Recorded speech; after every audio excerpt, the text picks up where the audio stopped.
बोलिए ओसानी मैया की जय। दोस्तों, मैं आप सबके सामने विदाई गीत माँ की लेके आई हूँ, ओसानी माँ की। तो आइए ओसानी माँ की विदाई गीत को सुनते हैं, और अच्छे लगी गीत तो लाइक कर देना, शेयर कर देना, और चैनल नए हो तो चैनल को सब्सक्राइब कर लेना। तो आइए देवी माँ की गीत सुनते हैं, ओसानी माँ की। लेके विदाई जब जायु हो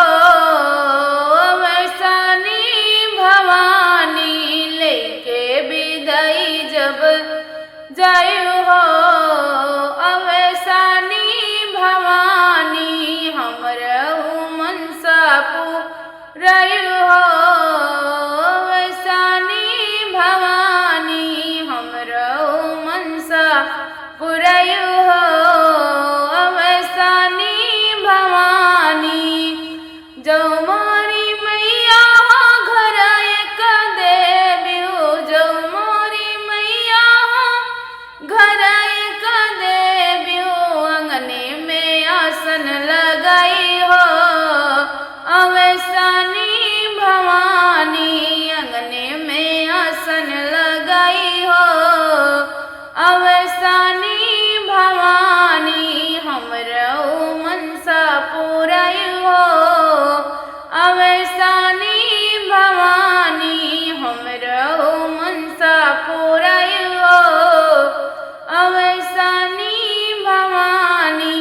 जो मोरी मैया सजन हमें दे हो, जो मोरी मैया सजन हमें दे हो, मोरे मनिया का सिनुरा बढ़ायु हो अवसानी भवानी, मोरे मनिया का सिनुरा बढ़ायु हो अवसानी भवानी।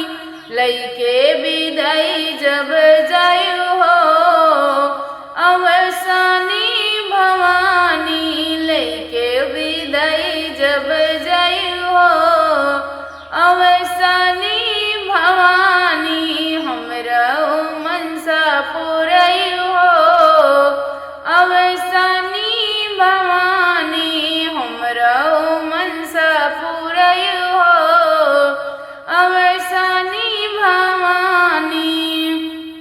जो मोरी मैया निहर सासुर दी हो, जो मोरी मैया निहर सासुर दी हो, बिरना के सुखी बनयु हो अवसानी भवानी, बिरना के सुखी बनयु हो अवसानी भवानी।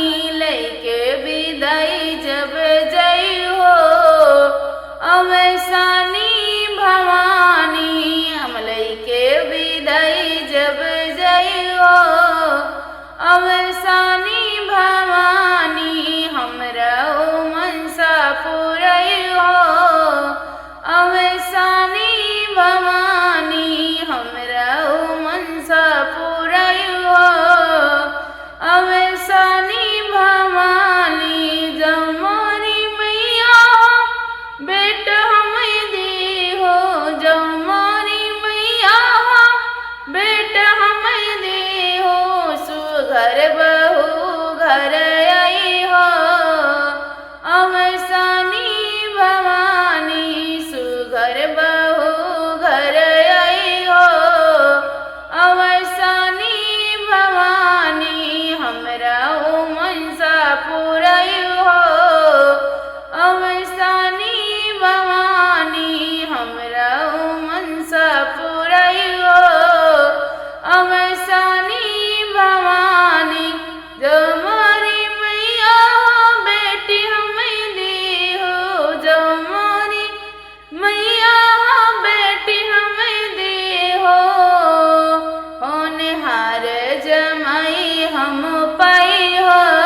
जय।